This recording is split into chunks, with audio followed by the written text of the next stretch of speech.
Спасибо всем, кто пришел сегодня разделить с нами эту тему, которая, в общем-то, затрагивает всех народов бывшего Советского Союза, страны, руководство которой всегда считало, что она вправе распоряжаться судьбами народов.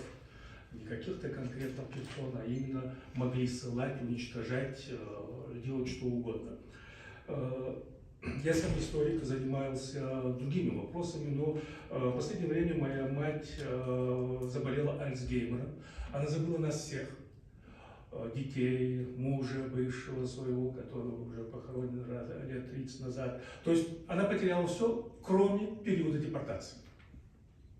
Она вдруг начала говорить на казахском языке, петь песни на казахском, мы понятия не имеем, о чем она поет.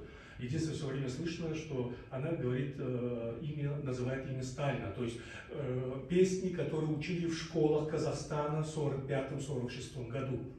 То есть мы говорим, может, не так нужно петь эти песни про Сталина, но она считает, что, не считает, она просто их вспоминает и говорит об этом. Если этого нет в вашем окей. документе, то, может, переведем на английский про вашу мать. He said that his mother unfortunately suffers from Alzheimer, and she forgot about everything, about her family, her husband, her children.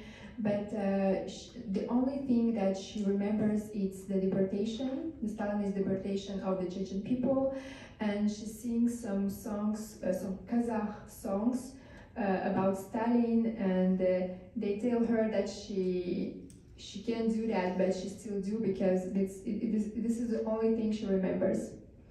То есть, почему из всей своей жизни она вернулась к этому этапу, который был самым страшным в ее жизни? Это период депортации для всех чеченцев. Это заставило меня заняться этой темой. Я 2 года уже работаю в архивах Казахстана, и то, что происходило, я попробую за 15 минут быстрее это говорить.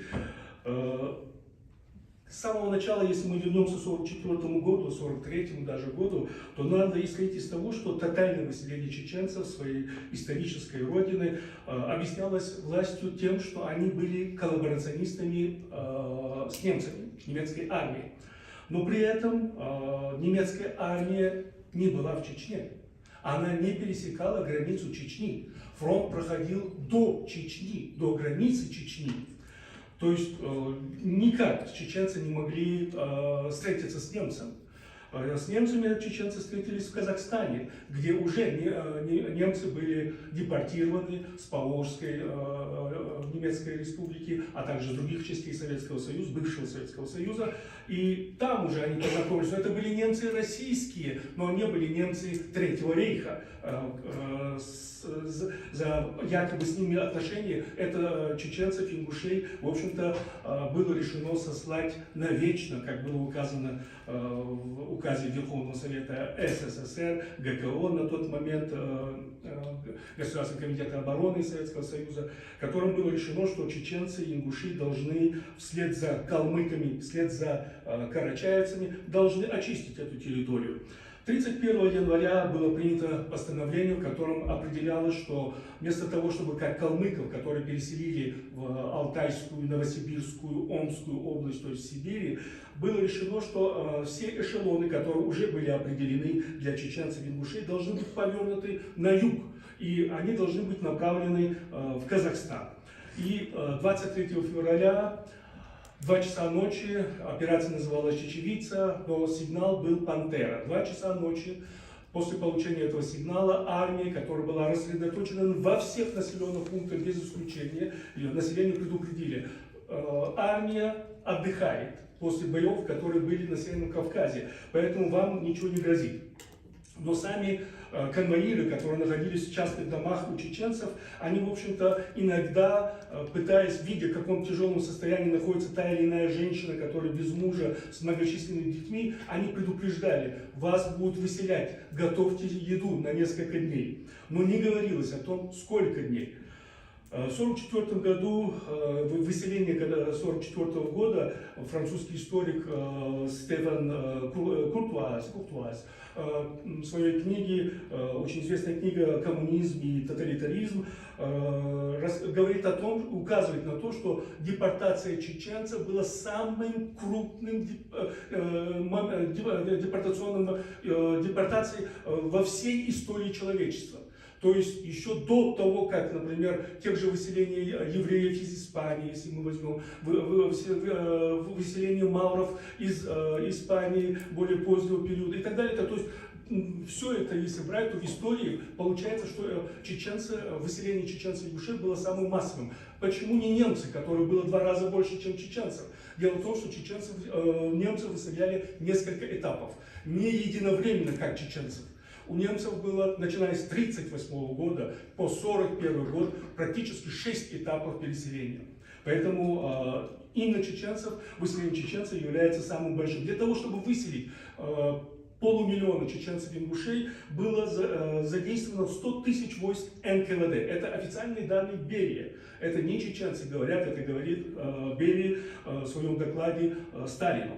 Кроме них 19 000 войск не НКВД, а НКГБ, которые лично были подчинены у Берия.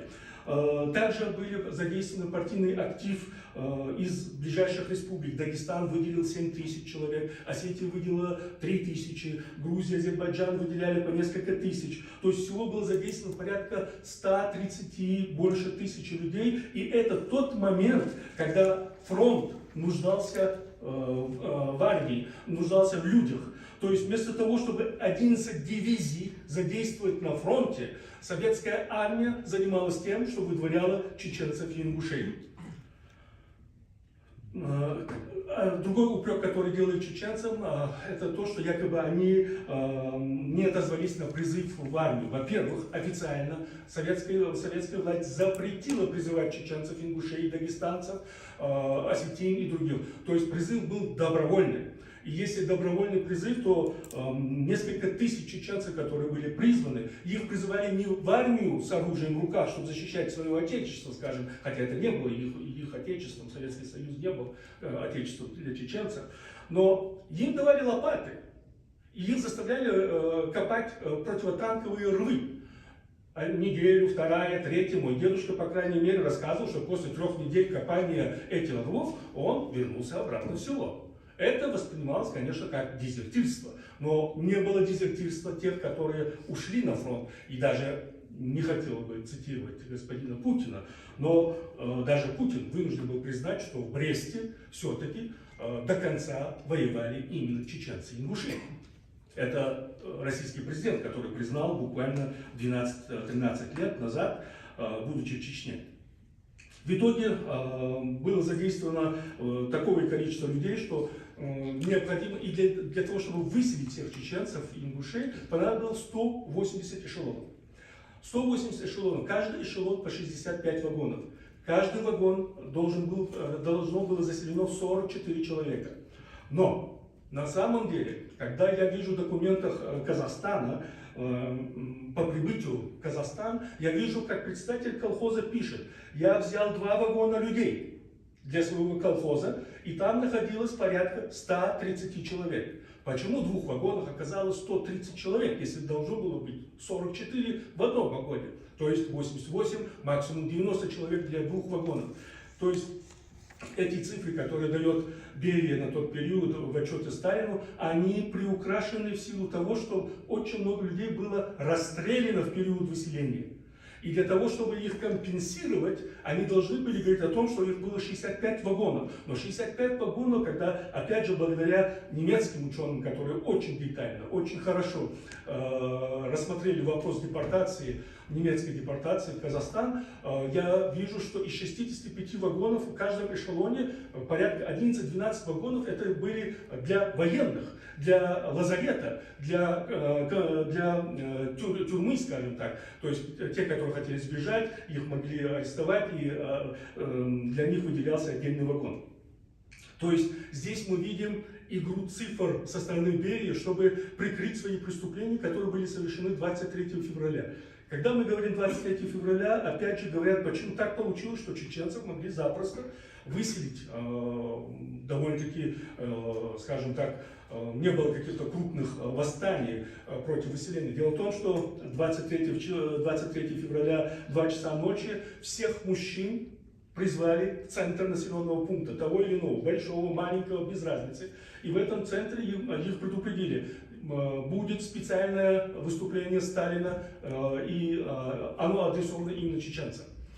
Разумеется, все мужчины были согнаны в центр, и при попытке оказать сопротивление или отказаться от того, чтобы присутствовать в центре села, в конторе, или в доме культуры, или в мечети, как бы то ни было, было объявлено, что взамен они будут расстреливать женщин и детей. И они расстреливали этих женщин и детей.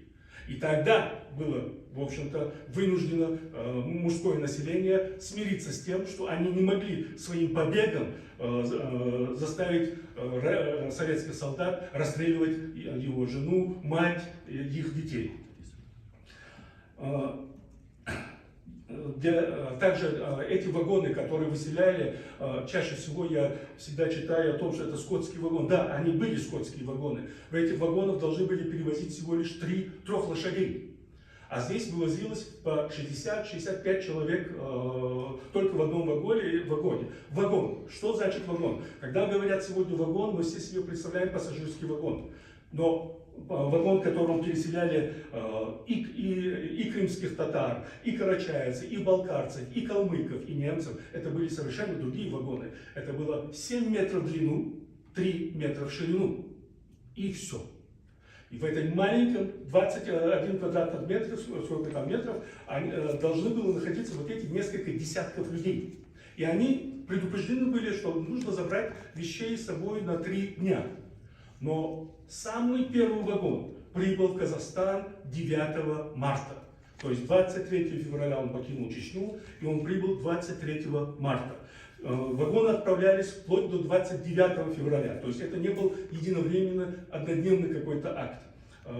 Само действие продолжалось по 29 число, и только 1 числа последний вагон, как раз таки пассажирский, в котором были члены партийного актива Чечено-Ингушского областного комитета, он проехал довольно-таки респектабельно, проехал до Алматы. В то время, когда их сограждане, чеченцы, ингуши, умирали в этих вагонах, умирали женщины, которые не могли принимать, я извиняюсь, это очень неприятно, но они не могли принимать туалет, потому что в вагонах не было туалета. На каждый вагон было выделено ведро.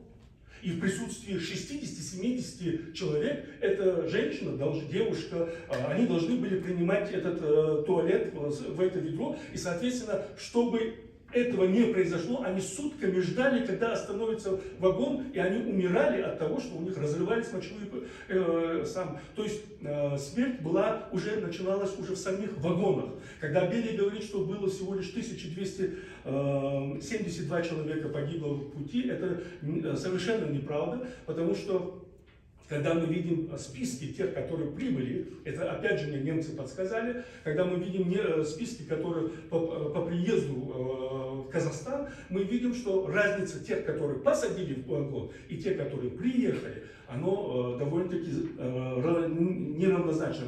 Например, Берия дает цифру 478 тысяч, которые отправлено из Чечено-Ингушетии, чеченцев и ингушей. Но по прибытию мы досчитываемся несколько тысяч людей, которые исчезли во время пути.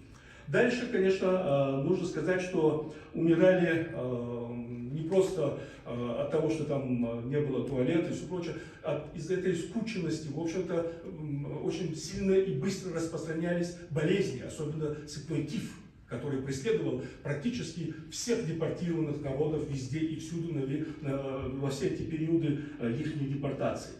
Выселение, конечно, сопровождалось и массовыми расстрелами. Например, селение Хайбах расстреляли 27 числа, не расстреляли, а сожгли несколько сот чеченцев, только лишь потому, что Вишняни испугался, что он не выполнит приказ Берия.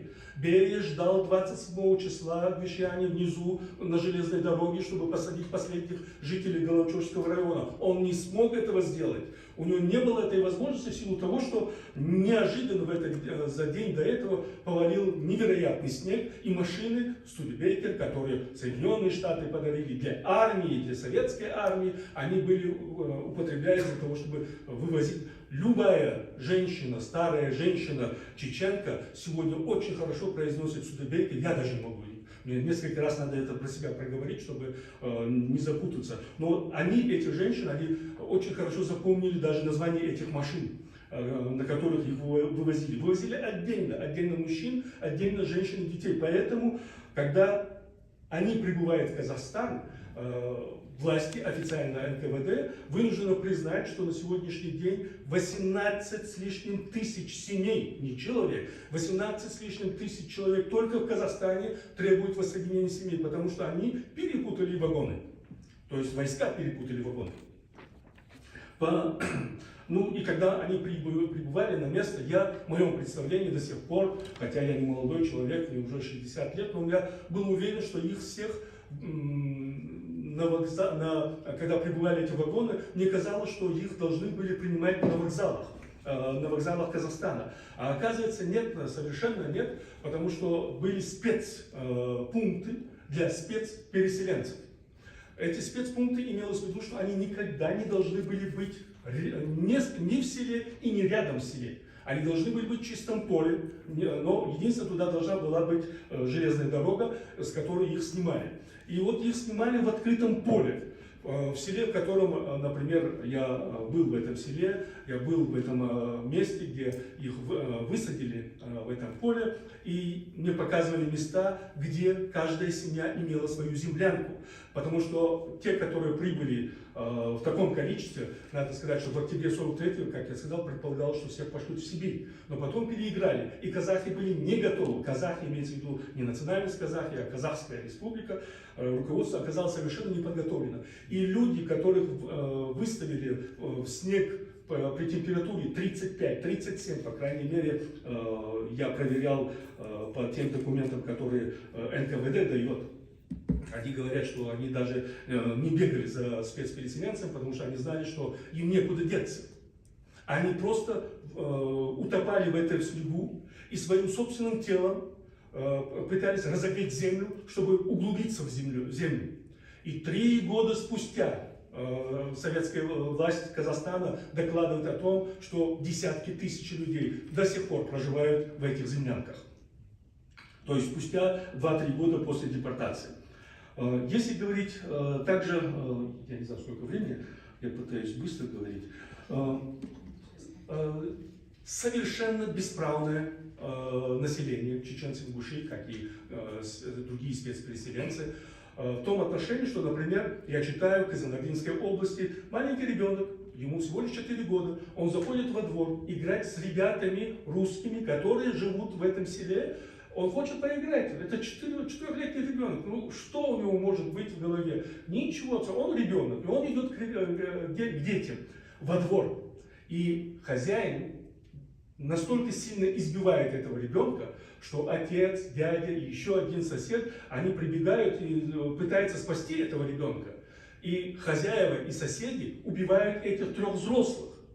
Ну, казалось бы, убили, ну, такое может быть. Но меня удивило то, что потом был суд, и судья выносит решение: больше так не делайте. Мы занесли, и так как один из них был членом КПСС, ему в личное дело занесли строгий выговор. За убийство 3 чеченцев строгий выговор.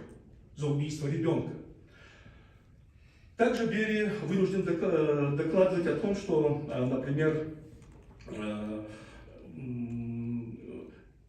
очень большая цифра была для детей-сирот. То есть в марте они прибывают, например, в Кызылорду, Кызылординская область, и буквально 2 месяца спустя, в мае месяце, областной комитет партии вынужден организовать первый этнический детский дом для чеченских детей-сирот. 333 ребенка были собраны только в центре Кызыл-Орды, Кызылординской области. Не области, а центре Кызылординской области, потому что в районах и так были другие детские дома, в которых уже были чеченских детей, куда были записаны. Так вот, в Кызылорде вынуждены были создать именно отдельный чеченский дом в силу того, что 333 ребенка распределить в Кызылорде не было столько детских домов. Казалось бы, опять же, первое, что мне приходит на ум, ну, тем самым хотя бы эти дети спаслись, мне казалось. Но потом, когда ты берешь документы этого детского дома, ты видишь, что в течение нескольких месяцев умирают 30 детей, 27 детей, 13 детей. Потом уже из доклада вышестоящему органам ты узнаешь, что эти дети умерли от дистрофии. Они умерли от голода.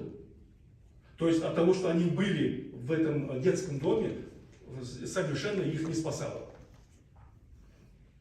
Месяц назад я был в Акмолинской области, Кокшетау, и там только в одном районном детском доме было 51 ингушский ребенок. 51 для одного. А таких детских домов в Акмолинском районе порядка 27. Я не думаю, что во всех было по 50, но вот в одном из даже, которых я случайно просто начал проверять, это было именно 51 ребенок, которые младшие дети, которых, например, кому было год, два, три, которые не разговаривали, не могли сказать свою фамилию, имя, их всех обозначали очень просто. То есть, если мальчик, это должен был быть Борис, в крайнем случае Михаил, девочкам повезло чуть лучше, чуть больше, их называли Мария и Лидия. То есть все чеченцы, ингуши моего поколения, скажем, или старше меня, которые имеют имя Лидия, Мария, Борис, я теперь понимаю, кто им дал эти имена. Это не родные давали, а детский дом давал эти имена. Когда мы говорим о жертвах среди чеченцев и ингушей, то надо иметь в виду, что они были колоссальные, потому что сам этнос, конечно, был одним из крупных. После немцев это все-таки были чеченцы, порядка больше 400 тысяч и 91 тысячи ингушей. Так вот, если сравнить 1939 год, последняя перепись, которая очень много вопросов, безусловно, у историков, и мы берем цифру 1959 года, когда чеченцы вернулись из депортации. Так вот, они, вернувшись из депортации, 20 лет спустя прирост населения был 7 тысяч человек. 7 тысяч, чуть больше 70 тысяч. 7800, по-моему, где-то, я огублял до 10 тысяч. Но факт остается фактом, что прироста практически не было за 20 лет. При том, что если мы посмотрим 59 и 79 год, мы видим прирост, который равняется 330 тысяч человек. То есть потери, только чистые потери, если даже не брать те, которые могли бы быть, должны были родиться, но не родились, даже их, если оставить, то официально историки, которые занимались именно демографическими потерями всех переселенных народов, это Эдиев, например, один из них, он дает цифру от 30 до 34% от этноса потерь. То есть потери были просто колоссальные для всех депортированных. Для того, чтобы понять, почему люди умирали от голода, почему областной комитет писал Центральному комитету КПСС Казахстана, получалось, что по документу получалось довольно-таки неплохо. Ну, плохо-неплохо, если судить по Ленинграду, по крайней мере, мы знаем, если паек, блокадный паек. Так вот, для чеченцев паек был 105 грамм муки. Но и этих 105 грамм мы видим в рапортах, отчетах, мы видим, что их месяцами не выдают депортированным. Почему не выдают? Он объясняет, председатель колхоза. Председатель колхоза пишет, почему я должен давать тем, кто сотрудничал с немцами, в то время, когда у моего соседа умер муж, воюя против немцев. то время, когда мои родные остались без тех, которые ушли, и мы не знаем, живы или нет. То есть представитель колхоза считает, что он имеет право забирать у депортированных этот кусок хлеба. И он забирает их. И поэтому во многих, десятках, сотнях, я не скажу тысячи, но, по крайней мере, из того, что я сегодня знаю из 4 областных центров, это сотни и сотни рапортов и отчетов, в котором указывается, что чеченцы едят траву. И это приводит к смерти из-за того, что они опухают.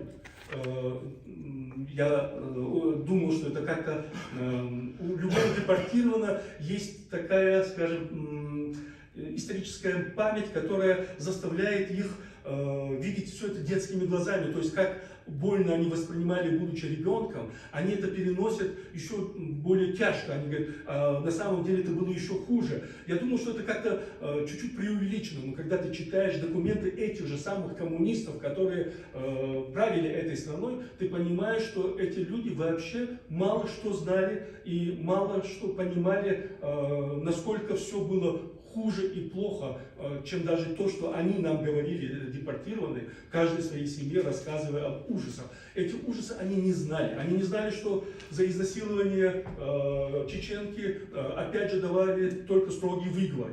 И когда ты смотришь эти судебные выписки, судебные решения, которые сегодня, слава богу, не закрыты, они открыты, за исключением только дел, которые связаны с прокуратурой, которые не выдает, к сожалению, мне. Но суды открыты. И по этим судебным делам ты видишь просто колоссальный разрыв того, что между тем, что если, например, сосед был русский и русский убил, а там будет обязательно ссылка куда-то в Сибирь, ему дадут 20 лет и так далее, то здесь мы этого не видим. Дальше, я боюсь, что...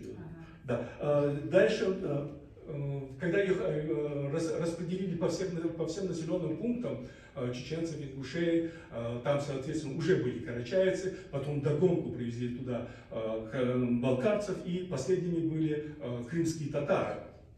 Так вот, когда они на месте были, то создавались спецкомендатуры. Спецкомендатуры должны были вербовать людей. И мне, например, очень приятно было видеть то, что МВД на 400 тысяч человек находит всего лишь 220 человек, там, которые согласились быть там и доносить. Потом, когда ты смотришь эти некоторые донесения, которые не были спрятаны НКГБ, ФСБ, которая не заметила это, и они находятся в общих бумагах, ты видишь, что эти люди доносят совершенно другое. Они пытаются скрывать то, что происходит на самом деле, они тем самым становятся как бы своими защитниками. Есть, например, была возможность, например, помочь людям тем, что они грабили магазины. И все, что они грабили, не оставляя себе ничего, распределяли среди тех, кто умирал от голода. Да, я сейчас закончу. Давайте быстро тогда перейдем к возвращению. I just wanted to ask Fatima, maybe Yes, she is following your speech, and maybe something you added, not according to the speech, you will later maybe will add something in English, okay? So many things. Okay. Окей, я сейчас закончу тогда. Была создана круговая порука, 10 человек, да. Была создана круговая порука, то есть 10 человек должны были отвечать за действия того или иного из этих 10 человек. То есть если кто-то сбежал, если кто-то совершил там переезд в другой населенный пункт своим родным, сам факт, что ты пересекал 20-километровую зону, иногда чуть позже, в 1951 году это 25 километров дается эта зона, то за пересечение этих 25 километров, раньше 20, а потом 25 километров, тебе давали 20 лет срока. 20 лет. Это официальные данные. И, наконец, когда они возвращают, в 1957 году было решено возвратиться, было решено, что они возвращаются не все, потому что очень много людей не могли заселить свои горные районы. Все горные районы были закрыты. Советская власть решила себе облегчить участь, не контролирует чеченцев, которые живут в горах, то есть всех их расселить на равнине. То есть и процесс должен был растянуться на несколько лет. Но на самом деле в 1957-1958 году практически 70% чеченцев вернулись. И что происходит на месте? На месте они находят людей, которые живут в их домах, которые поменяли название населенных пунктов. И для того, чтобы выйти из того дома, в котором жили эти чеченцы, например, мой отец, который приехал в числе первых, возвратился в селение Автуры, которое тогда называлось Виноградное, нет, Яблочное, да. Там почему-то у них была любовь к яблокам, винограду и все прочее. Грушевые, там еще чего-то там, фантазии не было, видимо. Мой отец практически 7 месяцев жил у ворот, потому что эта семья не позволяла ему заходить даже во двор своего собственного дома. И отец вынужден был в течение 7 лет доставать деньги и выкупать свой собственный дом у этой семьи. Эта семья после этого только покинула. И это присуще для всех. Редко, когда кто-то был, скажем так, человек, который постеснялся тех, которые 13 лет пережили этот ужас, и возвратившись, кто-то хотел отдать им свое жилище. И последнее, в 1958 году в Грозном происходит первый русский бунт. Он так и называется, русский бунт. Почему? Потому что русские были против возвращения чеченцев. Они организовали восстание против советской власти. Они захватили областной комитет партии Чечено-Ингушетии. Они захватили вокзал, почту, прямо как по Ленину. Как он учил, так они и сделали. Захватывали все, что нужно было захватить по классике. И 3 дня город Грозный находился в их распоряжении, 2 дня, на 3-й уже всех разогнали, и в течение которого они выдвигали только один единственный лозунг: не восстанавливать Чечено-Ингушскую республику, не возвращать чеченцев. То есть по приезду чеченцы должны были опять же доказывать, что они не враги. Даже когда я был студентом в 1982 году, я сдал экзамен, поступил, и мы 4 новых товарищей, которые на протяжении 3 недель сдавали экзамены, мы познакомились, и мы в трамвае очень бурно обсуждали наше поступление на исторический факультет. Все-таки исторический факультет был привилегирован, считался, в те времена, не сейчас. И трамвай остановился между 2 остановками. И русские потребовали прекратить говорить на тарабарском языке. Во-первых, мы даже не знали, что такое тарабарский. Во-вторых, я, который жил все время в селе, для меня это было шоком, что в своей собственной республике я не могу говорить на своем языке. Республика называлась, напомню, Чечено-Ингушетия. Чечено-Ингушская АСР. Потом уже, когда поступили, даже в коридорах Чечено-Ингушского госуниверситета на историческом факультете, в нашем корпусе, во 2-м корпусе университета, декан исторического факультета Асланбек Имранович Хасбулатов, брат того спикера российского, старший брат его, он подходил и просил: пожалуйста, не говорите на чеченском языке, говорите только на русском языке. То есть нас всегда заставляли думать, что мы должны этому государству, что нас выселили правильно, что вот этот комплекс вины должен был все время быть в биографии каждого чеченца и ингуша. То есть, я говорю очень много, я остановлюсь. То есть советская власть, в общем-то, за все это время так и не извинилась за то, что она сделала. Не перед чеченцами, не перед крымскими татарами, не перед кем-либо другим. То, что было принято в 1989 году советским парламентом и в 1991 году российским парламентом, в общем-то, по сегодняшний день остается нереализованным. Спасибо, извините, что я говорю.